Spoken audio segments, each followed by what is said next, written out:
It is time once again for some more of y'all wrestling hot takes. And quite frankly, your boy is a little late. I meant to have this up last week, but nevertheless, we move on. But, quite frankly, if you like wrestling content, feel free to like, comment, subscribe. Peep the boy over on the Twitch because you got some wrestling and variety over there. And while you're at it, feel free to comment down below some of your wrestling hot takes, whether they are about WWE post SummerSlam or anything else you can think of right now. Nevertheless, let's get right into it. And we are starting off real hot because, good lord, Jeff Hardy is a trash wrestler. Jeff Hardy is a trash wrestler, and no one watches him for the match itself, but just his spots, and his title reigns were mid at best. How many people watch Darby Allin or Shane McMahon for what they're going to be able to do in the ring? I won't say that Jeff Hardy is a trash wrestler per se, because he's alright when it comes to that other basic fundamentals and whatnot. That being said, you aren't wrong when it comes to that of people predominantly watching him because A, what crazy shit is Jeff Hardy going to pull? And there is a place for that in the world of wrestling, and Jeff Hardy was one of the main people, excluding people from AECW, to go ahead and put that style of wrestling on the map. Now, I will say as well, I wasn't around back during peak Jeff Hardy's years, like 2008 or so. I came around into wrestling around like what, 2013, after he has since ceased being the main one in the spotlight post that TNA incident. That being said, I've not felt any urge or the desire to go back and peep some of his old stuff as champion. So to a degree, trash wrestler take, I say you're wrong. No one watches the match for anything but his spots. Hey, you ain't wrong there. And title reigns mid at best. I don't know, but you know what I would say? Is he overrated? Probably. Maybe. Get me chewed out for these stuff on hot takes. Good lord. I've said it before, but these blood feuds are getting on my nerves, especially with how they start so slow during the actual match. You know what? You speak in my mind. Now, I'm not saying, for example, with what you said here, Drew McIntyre and CM Punk. I am not saying that their whole match at SummerSlam was bad, but it was a little frustrating with how these two have been trying to absolutely murk each other, take each other off the census, send each other up to the upper room, only for their match to start in this kind of just your casual wrestling match. And you know what? Maybe you don't have to go as far as like what that one reporter said and go straight to Hell in a Cell. You don't have to do that, although I'll be honest with you, I wouldn't be surprised if they'd be willing to do that. It wouldn't be out of place if they did.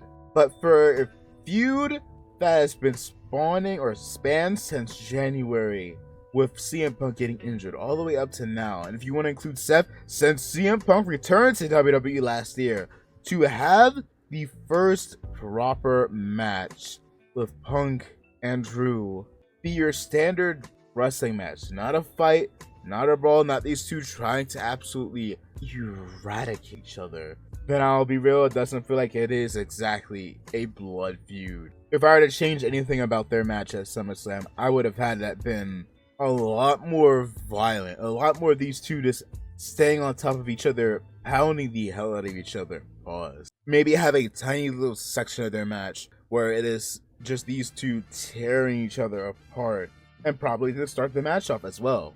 But yeah, I agree. Bonus hot take, I'll be real, post SummerSlam, I'm still saying that whole Money in the Bank being used just to further this match was not worth it.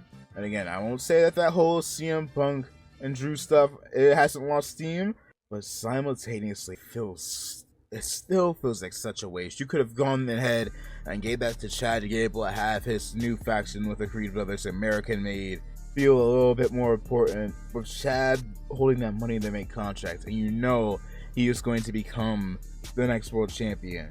And on top of that, you can't tell me it wouldn't be a decent little storyline to have Chad circle Gunther, the man that constantly kept beating him in front of his kid, constantly kept humiliating him. The reason why we had that Sami Zayn and Chad Gable feud, because A, now I can't get my fade back on Gunther, and now Gunther's the world champion, and I'm Mr. Money in the Bank. You can tell me that wouldn't have gone hard, man. And again, you have a new main eventer, and this faction again feels even more important. Argue with me in the comments, or side with me, either or. But back to this double eating it up with the Matt and Jeff Hardy takes. Matt was always a better wrestler. I think we need to grow up and recognize that. Damn. I'm gonna say this. He's a much more creative individual. Because Jeff Hardy, you know what? Jeff Hardy did have the whole Willow character back in TNA, and he had the whole Antichrist stuff and all that. But at the same time, V1 Matt Hardy, broken Matt Hardy, hit so much harder than a number of those character reinventions that Jeff did. And on top of that, he had his own special matches that were hella entertaining. But I'm gonna say this. Both Hardy Boys excelled at one thing. Maybe you are not exactly down for the whole, hey, I'm just going to go ahead and do some Daredevil type shit, which is what Jeff Hardy was. He was the guy that was going to go ahead and throw himself off the stuff. And that would be the main thing that people would know him for. Jeff Hardy versus Matt Hardy. Matt Hardy is up there himself. And I'm glad, like, what was it, 2016 when we started having this Woken Jeff Hardy stuff, Broken Jeff and all that. I'm glad we got to see Matt have his time to shine in the spotlight, but I won't say that one is a better wrestler. Both have their own peaks, both have their own deficits. Both, I'm not exactly trying to see wrestle nowadays, but both first ballot Hall of Famers together and as individuals. That being said, I'm more interested in the creative mind of Matt than I am of the Daredevil stuff that Jeff does. So I'm a little 50-50 on this. A lot of Jeff Hardy slander today. Good lord, man. We ain't feeling Jeff at all over here. John Cena is an example of people not knowing what they're talking about. Same stuff that they complain about Jey Uso, they were saying about John Cena. And the same stuff that they were saying about Cody, they were saying about John Cena. I'm gonna be real with you. I feel like this is more an issue of baby faces being harder to book than heels. And even then, to a degree, each babyface has their own unique issues. John Cena himself had his fair share of issues back in the day. He was overpushed. He was the guy that, quite frankly, would get yeeted down your throat. And speaking about yeeted, a lot of the super interesting stuff about Jey Uso's character kind of did get dwindled down to a catchphrase, which, on the other side, is a catchphrase that has been making him hella bank. But in Jey Uso's case scenario, I feel like as soon as we do pop him back into that bloodline stuff, and we see more of that character where he's more personal, then we're going to feel like Jey Uso back in 2023 again. Cody Rhodes' issue, his title reign has been full of good matches, but there's something missing, and I feel like that something missing is, say, the likes of a Randy Orton feud. He was able to kill it in the ring with AJ Styles, and he will do so with Kevin Owens. And he had an alright match with Logan Paul, and I'll be real, a sub-mid feud with Solo. But outside of that, I do feel like things do kind of boil down to it's harder for WWE to book baby faces, and to play devil's advocate, people don't vibe with baby faces as much. They're a lot quicker to turn on people if you are a face than if you were a heel. People need to stop comparing Roman to John Cena. Two different megastars, two different types. Cena could cut a promo with his eyes closed. Roman never could back then. That last bit, I will say, does slightly mess your point up. Because technically speaking, both men weren't the best back when they first started. Although, you know what? I retract that point. Because at least one Cena did start out. He could go on the mic. But at the same time, though, John Cena still got nerfed when things started going PG. And in fact, he was probably one of the, if not the first thing you notice, getting switched up right when they went PG. That being said, they are two notably different megastars. Two different GOATs. It'll be like comparing The Rock to Stone Cold. Well, maybe not Rock and Stone Cold, but like, say... Actually, you know what? Rock and Stone Cold still fit. Both are able to kill in a promo. Both are able to kill in the match. But I'll be real, I feel like Roman Reigns is able to have better, more engaging matches, if you remove the whole bloodline interferes LOL thing, than John Cena could. But John Cena is better on the mic than Roman is. Both still able to absolutely kill it on the mic and in the ring. But you know what? I'll give you it. It's like strawberries and ice cream. Both are good at things, but at the same time, Hall of Fame worthy foods, but in two different ball games. Ball games? Ballparks? I don't know what I'm saying. Moving on. Some faces need to be healed in order to get over. Yes! Hard agree. Look at the stuff that is going on with Roman Reigns right now.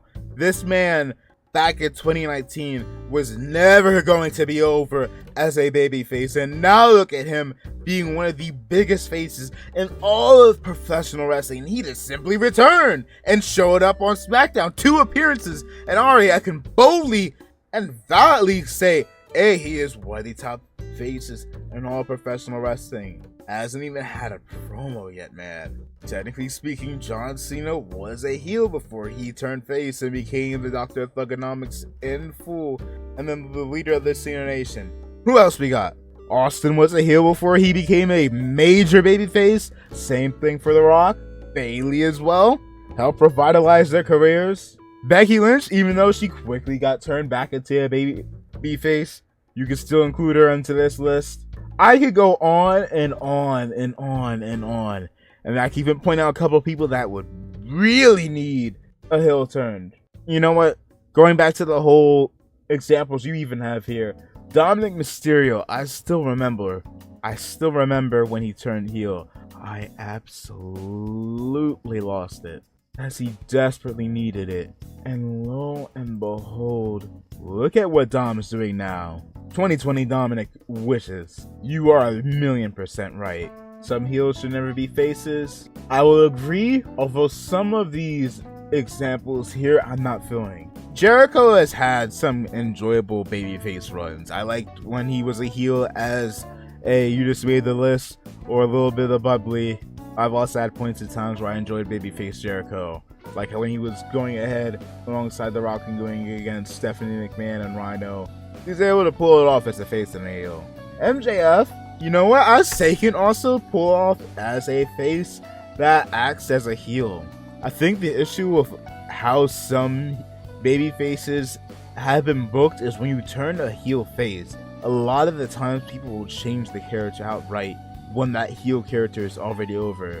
If Dominic ever turns face, if y'all seen what he did on Logan Paul's podcast, I'm gonna need that kind of energy if we ever got a face Dominic run, mixed in with a little bit of Eddie Guerrero, because I can see him actually going off as a face. That being said, there are some people that are just best off not being a face ever. The Miz, while his most recent current babyface run is probably his best since he remained the same character, he still is better staying as a heel. So you know, overall, I say I agree. Hate giants in wrestling. I feel like recent giants have no personality. And then I'll be real, how you gonna say that and then immediately contradict yourself? Back in the day, you know what, I'll give it to you, because a lot of big giant men were just kind of exactly that.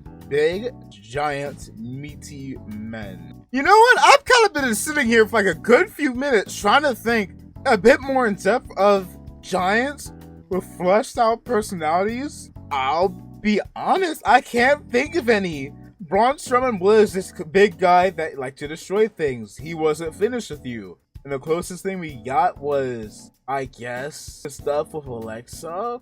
Andre the Giant, I can't really remember much other than, at times he was a friendly giant or he wasn't a friendly. Gee, I can't honestly think of any at the moment. And now, before anybody else goes ahead and says somebody along the likes of Biggie or Braun Breaker, those are big men, but those are not giants. And it's not like these giants can't have personality. Your Omos, like this man has been going ahead and doing his own thing online while WWE refuses to book him. You could have a personality, but I still think of more and more giants. Your Great Khali's, your Giant Gonzalez, and I can't, in all good honesty, think of any with a proper, notable personality. So I kind of begrudgingly have to say, well, you know what? No. Rewind. You know what? We're reloading this. If we're strictly going off of giants, then you know what? I'll give you that. I cannot full-heartedly think of any giants with proper, notable vibes and personalities. I think of the Giant Gonzalez, your Andre the Giants, your Great Khali, your Omos. I would say for Omos, he has a personality. They just don't bother to use him or book him in WWE. Big Man, on the other hand, I don't know but so much about Oba. so I can't really say on him outside of the 1 or 2 segments I've seen him in. But you know what? If we're talking about big men, then you're wrong. Your Big E's, your Rikishi, Haku's. I can think of a good number of big men with some really notable personality. So if you're talking about giants, you're right. If you're talking about big men, you're wrong. Bronson Reed can't be so boring. You know what? And you say hopefully the stuff that they're doing nowadays showcases him. I have to be honest, I full-heartedly feel myself enjoying this man going around and flattening people left and right. This is, I gotta be real, it's kind of funny. It is kind of funny. Adam Pearce will be sitting there like a disappointed father while Bronson is just absolutely putting a body up into the upper room, catching bodies left and right, sending people to the upper room. That man, I'm enjoying what they're doing right now. You know what? Enjoy that Joe Hendry scare. As we make our way to the next thing here, Braun Strowman is ass. I feel like WWE kind of dropped the ball on him. This man could have been something more up until they decided to go ahead, have him feud with Roman, had him lose, had him win. I don't remember how their feud ended, and then chose not to put that Universal title on him. Had him lose to Brock, had him cash in unsuccessfully. I ain't gonna put down Strowman, and since there's more positive memories of the big man than negative, I have to disagree. And to finish this trifecta off, Big Show is one of the greatest big men in wrestling. I might even say better than Andre the Giant. You know what? Maybe it's because neither of us have really grown up in that era with Andre that I have to say yes, I agree with it. You know what? Going back to that whole personality comment, Big Show is one of the exceptions of a giant having a personality, because he does, but also he's also the giant that you can't trust whether you're a face or a heel, because this man will flip-flop on you. But quite frankly, I'll say you're right, you're up there. Dominic Mysterio should be world champion within the next 2 years. He's more than ready for the main event scene. More than ready, I won't say that, but should he be world champion in the next 2 years? Have this man go ahead next year at WrestleMania, beat, if not retire, his father. Or you know what, just have him simply beat Ray, so they're 1-1 in singles matches at Mania. If you want to go ahead and have him be the one to take that title off of John Cena, maybe not for Cena's final run. If you want to give him that Intercontinental title, hey, have Dominic take that title off. And then heading into 2026, you can have him win it off of Ray, retire Ray. You can have him win it off of Priest or Finn or whomever. Hey, you know what? I'm willing even to go ahead and do a full-blown video booking how I would have Dominic go from where he is nowadays to being a world champion. I'm down with the idea of champion Dom. Give it to me. Getting down and dirty with Dom over here. You know what? Kind of going along with what I just said, I'm willing to win a main roster mid-card title. And hey, I even just gave you a quick little fantasy booking off the top of my head with it being the Intercontinental title. Hey, have Cena beat Braun Breaker, have Dominic beat Cena for that title, and then Cena can go ahead and put into the final World Championship reign he will have. And then in 2026, have him go ahead, and that is within the next 2 years, early 20, win that title. You know what, maybe even 2026, have him win the Money in the Bank briefcase, or next year win the briefcase. Be that ladies' man with the Intercontinental title on one shoulder, Liv Morgan or whomever at that point in time on another, and Money in the Bank in hand. And then in 2026, cash it in. I'm full-heartedly down with that. I'm down with it.